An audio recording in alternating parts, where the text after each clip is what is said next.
Minute পর্যন্ত সবটা ঠিকঠাক আসলো। ফিফা রেফারি, আর্জেন্টিনার খেলা, ইজিপ্টের খেলা, ফাউল, পেনাল্টি সকলটা ঠিকঠাক আসলো। ঠিকই পেন্ডুবাইয়ের ফ্যান হওয়ার ব্রাজিলের ফ্যান খুব এনজয় করছেন, পুস্ট করছেন, সবটা ঠিকঠাক আসলো। যেমনে 79 মিনিটের মরুয়ে গোলবারের ভিতরে বল না মারিয়া তার মেইন জায়গাত মারি লিছে, ওই শুরু হয়েছে কান্দাকাটি। ফিফা বিকি গেছে, রেফারি বিকি গেছে, সবটা বিকি গেছে। তোমরা মুখর চাইতে, তোমরা আতর চাইতে, তোমরা ব্রেইনের চাইতে যদি বরগাজিলে আর পেন্ডুর ফেলুয়ার রাখলে ফাউ চালাইতা, তাহলে ওয়ার্ল্ড কাপের বাড়া যাওয়া লাগে না, আর তোমরা কান্দাকাটি করো না। এটা ঠিকই ফাউ চালাইতে পারছেন না, বিদা লই লিছে।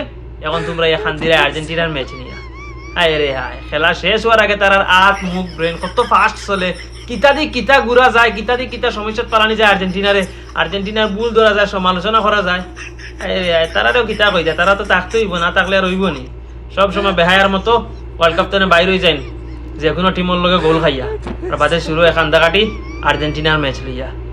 হায় রে হায়।